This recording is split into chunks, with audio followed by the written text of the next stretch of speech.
Film कहानी की शुरुआत होती है तारा भल्ला रश्मिका मंदाना की विक्ट्री पार्टी से, जहां वो अपने एक केस को जीतने का जश्न मना रही है। उसके घर चंडीगढ़ से उसके पिता हरीश भल्ला, अमिताभ बच्चन उसे लगातार फोन कर रहे हैं, मगर पार्टी में मस्त तारा फोन कॉल्स को नजरअंदाज कर देती है। अगली सुबह उसे पता चलता है कि उसकी मां गायत्री नीना गुप्ता हार्ट अटैक से चल बसी है और उसके पिता इसलिए ही उसे फोन कर रहे थे। तारा गहरे अपराध बोध से घिर जाती है। इस परिवार के अन्य सदस्यों में बड़ा बेटा अंगद, पावेल गुलाती और फिरंग बहू डेजी एली आवरम विदेश में शिफ्ट हो चुके हैं। दूसरा गोद लिया हुआ बेटा भी अब्रॉड में है और एक सबसे छोटा बेटा पर्वतारोहण के लिए गया हुआ है। अब हरीश और गायत्री के बच्चे किन हालातों में अपनी मां के अंतिम संस्कार में पहुंचते हैं, यहीं से फिल्म की कहानी आगे बढ़ती है। मगर इस कहानी में गायत्री के अंतिम संस्कार के रीति रिवाजों के सहारे किरदारों का मानसिक, सामाजिक और आर्थिक हाल बयान किया गया है। जहां एक तरफ मॉडर्न बेटी तारा इन कर्मकांडों को अंधविश्वास बताती है, तो वहीं पिता हरीश उसे आस्था का नाम देता है।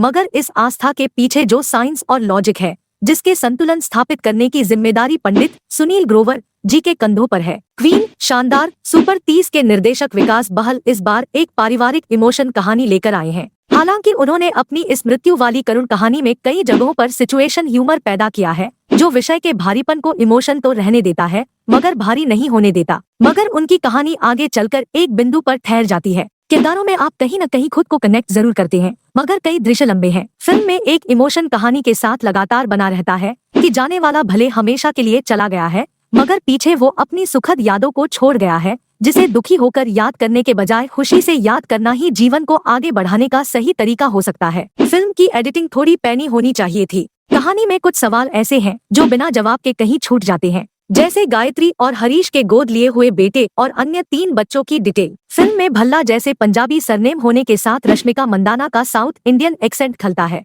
अमित त्रिवेदी का संगीत कहानी को बल देता है। हरीश गायत्री की प्रेम कहानी को गीत संगीत के जिस अंदाज के साथ फिल्माया गया है, वह चेहरे पर मुस्कान ले आता है। रविंद्र सिंह भदौड़िया के कैमरा लेंस से कुछ अच्छे दृश्य बन पड़े हैं। एक्टिंग के मोर्चे पर फिल्म मजबूत है। हरीश भल्ला जैसे परंपरावादी और सख्त पिता की भूमिका में बिग बी अपने फुल फॉर्म में नजर आते हैं। बेटी और बेटों के साथ वैचारिक मतभेद वाले दृश्य हों या पत्नी की अस्थि विसर्जन वाला सीन अमिताभ बच्चन साबित करते हैं कि उन्हें महानायक क्यों कहा जाता है। पुष्पा के बाद यहाँ तारा के रूप में रश्मिका का एक नया अंदाज देखने को मिलता है। एक बागी तेवर और आधुनिक ख्यालों वाली लड़की के किरदार को उन्होंने खूबी से अंजाम दिया है। नीना गुप्ता इस तरह के किरदारों में हमेशा जान डालती है। बेटे के रूप में पावेल गुलाटी जमते हैं। दोस्त की भूमिका में आशीष विद्यार्थी ने खासा मनोरंजन किया है। एली अवराम और साहिल मेहता भी अपने किरदारों में अच्छे रहे हैं। पंडित की भूमिका में सुनील ग्रोवर कहानी को अपनी मंजिल तक पहुंचाने में कामयाब रहे हैं। क्यों देखें, पारिवारिक और इमोशन फिल्मों के शौकीन यह फिल्म देख सकते हैं। मूवी रिव्यू गुड बाय के बारे में आपकी क्या राय है,